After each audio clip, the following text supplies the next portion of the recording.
Good evening, student. Today we are starting a new chapters. Name is heat and temperature. ठीक है, तो मैंने आप लोगों को फर्स्ट कराई हूँ, सेकंड कराई हूँ और फोर्थ कराई हूँ, है ना। सेकंड के बाद डायरेक्ट फोर्थ कराई थी क्योंकि वो एक यूनिट कंप्लीट करते थे, ठीक है। लेकिन अभी थर्ड चैप्टर हमारा बचा हुआ था तो इसको आज करा रहे हैं, है ना। आज स्टार्ट कर रहे हैं, मतलब कंप्लीट नहीं हो रहा है ये। हीट एंड टेम्परेचर, सबसे पहले हीट एंड टेम्परेचर होता क्या है करके, ठीक है। हम ये नाम बहुत सुनते हैं हीट एंड टेम्परेचर, लेकिन अगर आपको बोला जाए कि दोनों को डिफ्रेंशिएट करो, दोनों की डेफिनेशन दो, तो आप मतलब कि आपको समझ नहीं आएगा कि क्या करते हैं। अगर हम कोई चीज़ क्या करते हैं, गर्म करते हैं, है ना, हॉट मतलब गर्म कर रहे हैं, उसको हीट दे रहे हैं, तो वो उसका टेम्परेचर क्या होगा, तो उसका टेम्परेचर भी इंक्रीज़ होता है। अब ये कैसे होता है, क्या होता है, इस चैप्टर में हम लोगों को पूरा ये क्या करना है, कवर करना है, ठीक है। अब यहाँ पर देखो, ये सबसे पहले तो ये डायग्राम देखो, ठीक है।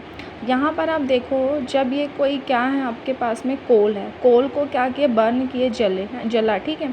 तो ये जला तो इससे क्या निकली, एक एनर्जी निकली है। क्या निकली है, एनर्जी। इस एनर्जी से ये जो पैन में वाटर है वो भी क्या हो रहा है, हीट हो रहा है, गर्म हो रहा है, ठीक है। और प्लस इस वाटर का टेम्परेचर क्या हो रहा है, इंक्रीज़ हो रहा है। और प्लस यहाँ पर का जो एटमॉस्फेरिक टेम्परेचर है वो भी क्या होने लग जाता है, इंक्रीज़ होने लग जाता है, ठीक है। तो यहाँ पर देखो, जो एज अ मतलब वन लाइनर आपको बोला जाएगा कि व्हाट इज़ अ हीट, तो हीट इज़ अ एनर्जी, ठीक है। हीट क्या है, एक एनर्जी है जो कि किसको इंक्रीज़ करता है, टेम्परेचर को क्या करता है, इंक्रीज़ करता है, ठीक है। यहाँ पर देखिए, words like hot and cold are of great importance in our daily life. The temperature of our environment should be such that it allows us to perform our daily work with ease. To keep food fresh, the temperature should be low, while to cook it, temperature needs to be high. During hot summer days we need a switch on the fans, while during winters we need blankets. We always like our tea hot while we enjoy juice as a cold. Hence regulating temperature and heat is a much importance for several necessities of our life, ठीक है। यहाँ पर बात करें कि जो heat है, we words like hot and cold great importance in our life, बिल्कुल सही है। गर्म और ठंडा मतलब कि हॉट एंड कोल्ड, ये हम रोज़ सुनते हैं, ठीक है। ये बता रहे हैं कि यहाँ पर देखो, to keep food fresh the temperature should be low, मतलब कि फ्रूट को फ्रेश रखना है तो टेम्परेचर लो होना चाहिए, है ना, मतलब टेम्परेचर कम होना चाहिए। While cook to temperature needs to high, और खाना बनाते समय जो टेम्परेचर है वो क्या होना चाहिए, हाई होना चाहिए, ठीक है। वहीं पर बात करें हम, जैसे कि डायरेक्ट आपको समझ तो आ ही गया होगा, वहीं पर गर्मी के दिनों में हम फ़ैन ऑन करते हैं, और जो विंटर डेज होते हैं, है ना, मतलब ठंड के दिन में हम क्या करते हैं, ब्लैंकेट का यूज़ करते हैं। अब ऐसा क्यों होता है, क्यों हमारे एटमॉस्फेयर में इतना चेंज होता है कि हमको हॉट और कोल्ड हम लोगों को समझ आता है, ठीक है। और वैसे ही खाने पीने की चीज़ों में आप देखोगे कि जो हम चाय है, वी टी मतलब कि जो टी है, चाय हम हमेशा गर्म पीते हैं, लेकिन जो जूस होता है या फिर हमारे पास में जो कोल्ड ड्रिंक्स होते हैं वो हमेशा हम क्या लेते हैं, कोल्ड लेते हैं। ऐसा तो नहीं कि हम कोल्ड ड्रिंक गर्म करके मांगते हैं और चाय ठंडी करके मांगते हैं, ठीक है। तो ऐसा क्यों होता है, ठीक है। हॉट एंड कोल्ड, है ना, are this two words sufficient to tell about the temperature of an object, that what you say after touching warm water, it's colder than hot water but warmer than cold water. On keeping hot milk at the room temperature, you see the becomes cold after some time. It is at cold as the milk taken out refrigerator. अब यहाँ पर बात हो रही है, compare कर रहे हैं, बहुत सारी ऐसी चीज़ें हैं, ठीक है। जैसे कि आपने देखा कि अब आपको 3 टाइप्स ऑफ वाटर दे रहे हैं, ठीक है। हॉट वाटर है, कोल्ड वाटर है एंड टैप वाटर है। अब यहाँ पर तीनों में कंपैरिजन हो रहा है। हॉट वाटर है तो वो कितना हॉट है, कोल्ड वाटर है तो वो कितना कोल्ड है, ठीक है। और टैप वाटर है तो वो हॉट वाटर से कितना कम कोल्ड है, या फिर जो कोल्ड वाटर है उससे कितना हॉट है। ये कंपैरिजन हो रही है ना, मतलब कि बोला जा रहा है कि कोई चीज़ गर्म है तो इतनी गर्म क्यों है, कोई चीज़ इतनी ठंडी है तो कितनी ठंडी है। तो आप उसको क्या टच करके पता कर सकते हो या देख कर पता कर सकते हो, है ना। एज एग्ज़ाम्पल आपको मैं बताती हूँ कि चलो हम लोग क्या पीते हैं, रोज़ टी पीते हैं और क्या करते हैं हम लोग कोल्ड ड्रिंक पीते हैं, ठीक है। टी और कोल्ड ड्रिंक सभी को पता है। अब आपको पता है कि जब हम 1 घंटे के लिए अगर टी को मैं क्या करूँगी, अपने एटमॉस्फेरिक टेम्परेचर में छोड़ देती हूँ, तो वो टी क्या हो जाता है, कोल्ड हो जाता है। और वहीं पर जो कोल्ड ड्रिंक थी, है ना, कोल्ड ड्रिंक थी, वो क्या हो जाती है, हॉट हो जाती है। क्यों हो जाती है? क्योंकि हमारे एटमॉस्फेयर में भी कोई एनर्जी होती है, हीट होती है, जिसकी वजह से जो टी जो हॉट थी वो क्या हो जाती है, कोल्ड हो जाती है। और जो कोल्ड ड्रिंक जो कोल्ड थी वो क्या हो जाती है, हॉट हो जाती है, ठीक है। हीट ट्रांसमिशन के लिए क्या होता है, कोई ना कोई क्या होना चाहिए, ऑब्जेक्ट होना चाहिए। जब दो लोगों में क्या होता है, कंपैरिजन होता है। अब यहाँ पर टी और कोल्ड ड्रिंक का कंपैरिजन नहीं हो रहा है ना, क्योंकि हमने कोई मतलब कि कोई पेन या फिर कोई कप नहीं लिया जिसमें टी और कोल्ड ड्रिंक को हमने एक साथ रखा है। यहाँ पर जो टी है वो हमारे एटमॉस्फेरिक टेम्परेचर के उसमें क्या होती है, कोल्ड हो जाती है। और वहीं पर ये जो कोल्ड ड्रिंक है वो भी हमारे एटमॉस्फेयर से क्या हो रही है, कंपेयर हो रही है, और क्या होती है, वो हॉट हो जाती है, ठीक है। तो और एक ये लिमिट तक ही होती है। कब तक होती है, एक लिमिट तक की, मतलब एक कांस्टेंट पॉइंट ऐसा आता है कि जो टी है उससे ज़्यादा जो है वो कोल्ड नहीं हो सकती, और जो कोल्ड ड्रिंक है वो उससे ज़्यादा क्या हो सकती है, हॉट नहीं हो सकती, ठीक है। अब यहाँ पर देखना, एक छोटा सा ऐसे ही मैंने एग्जांपल टाइप का दिया है, क्योंकि समझते हैं कि क्या होता है करके। तो सबसे पहले देखो, जो हीट होती है ना, वन टाइप ऑफ एनर्जी होती है। अब इसको कंपेयर कैसे करो कि जैसे आप अज्यूम करो, ठीक है, अज्यूम ही कर सकते हैं कि हमारा जो हैंड है, हैंड में हमने क्या रखा है, आइस रखा है, ठीक है। तो जो आइस है वो क्या होती है, मेल्ट होने लग जाती है, और जो हमारा हैंड है वो सडनली क्या होने लग जाता है, कोल्ड होने लग जाता है। अब ऐसा होता क्यों है? तो अगर आप देखो कि जो हैंड है और आइस में कंपेयर करोगे आप, तो जो हमारा हैंड है उसका टेम्परेचर क्या होता है, ज़्यादा होता है, जिसकी वजह से उसमें जो मॉलिक्यूल्स है, जिसमें जो मॉलिक्यूल्स है, ये जो भी है वो क्या होने लगते हैं, बहुत ज़्यादा, मॉलिक्यूल्स नहीं बोल सकते, हमारे बॉडी के जो जितने भी एनर्जी मतलब कि अब जो भी है सेल्स है वो क्या होते हैं, बहुत ज़्यादा एक्टिविटीज़ करने रखते हैं, ठीक है। क्योंकि हमारी बॉडी का टेम्परेचर कितना होता है, 37 डिग्री सेल्सियस होता है, ठीक है।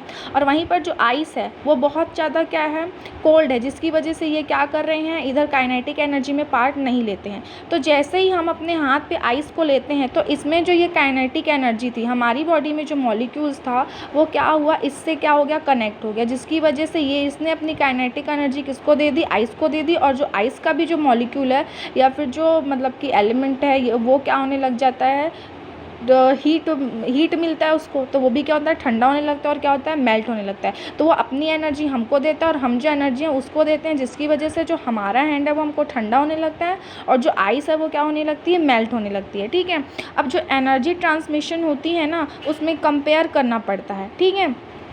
आप किसी एक चीज़ को, मतलब कि एक चीज़ को ऐसे ही रख दोगे और वो बोलोगे कि ठंडी हो जाए या गर्म हो जाए, जैसे कि आपने टी को रखा है तो वो एटमॉस्फेयर के कांटेक्ट में आने पर ही क्या होती है, ठंडी होती है। लेकिन अगर वो पैन में है, उसको हमने हीट दिया हुआ है, तो वो ठंडी नहीं होती है, ठीक है। तो इसको हम लोग देखते हैं, हीट का जो ऐसा यूनिट होता है ना, बहुत सारे ऐसा यूनिट होते हैं, ऐसा यूनिट होता है, CGS यूनिट होता है, और क्या होता है, MKS यूनिट होता है। लेकिन मोस्ट इंपॉर्टेंट जो यूनिट होता है वो क्या होता है, ऐसा यूनिट। तो जो हीट का ऐसा यूनिट होता है वो क्या होता है, जूल होता है, क्या होता है, जूल, ठीक है।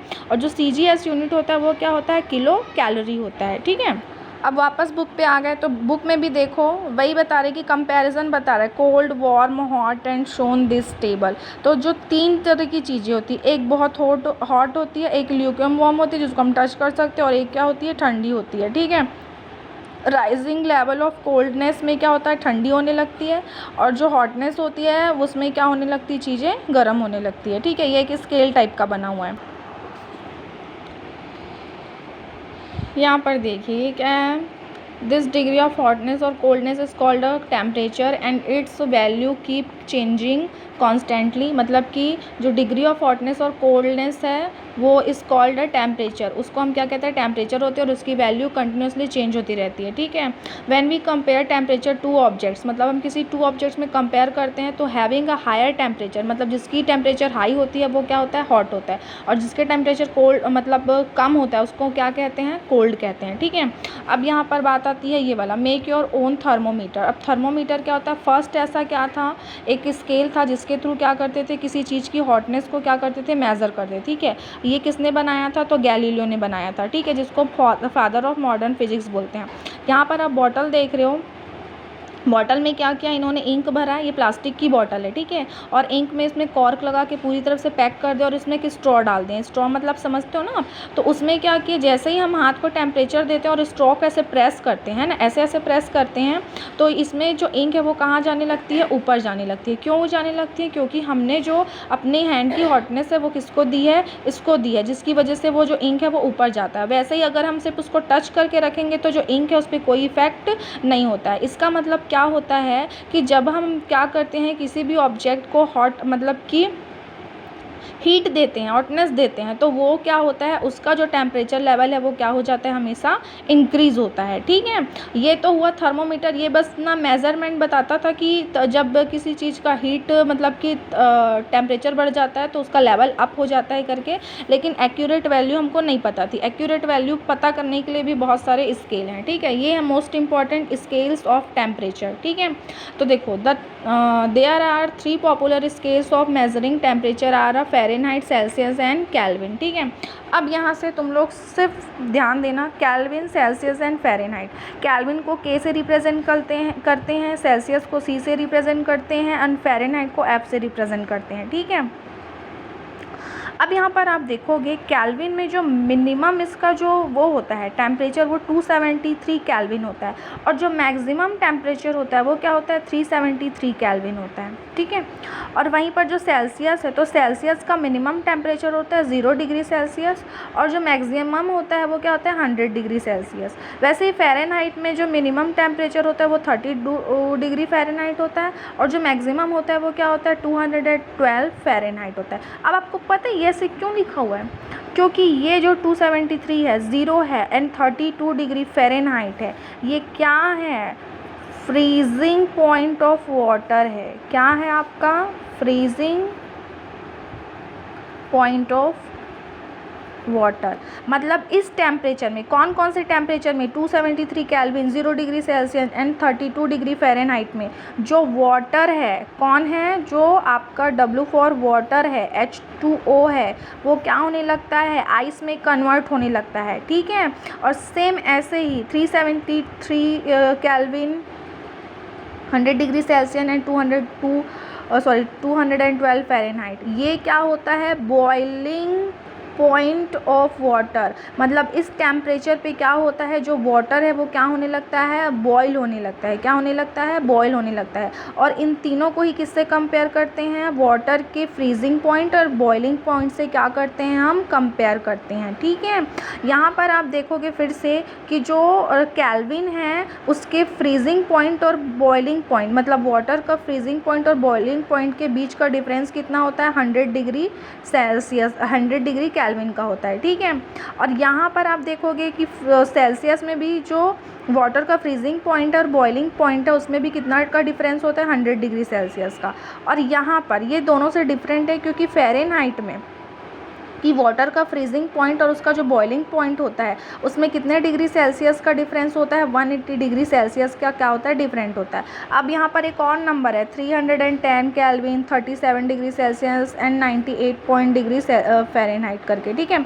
तो ये आपको पता है क्या, ये ह्यूमन टेम्परेचर है। ये क्या है, ह्यूमन टेम्परेचर। मतलब एक नॉर्मल ह्यूमन है जिसको किसी टाइप की कोई भी क्या है, डिसीज़ नहीं है, मतलब उसको फीवर वगैरह नहीं है, तो नॉर्मल ह्यूमन का जो बॉडी टेम्परेचर है वो कितना होता है, केल्विन में 310 केल्विन होता है, डिग्री सेल्सियस में 30 डिग्री सेल्सियस होता है, एंड फ़ारेनहाइट में क्या होता है, 98.6 फ़ारेनहाइट होता है, ठीक है। तो ये बात आप यहाँ तक बस याद रखना। ये स्केल के आगे का जो क्वेश्चन है जो मोस्ट इंपॉर्टेंट है उसको मैं क्या करूँगी, आपको कल एक्सप्लेन करूँगी, ठीक है। चलो बाय।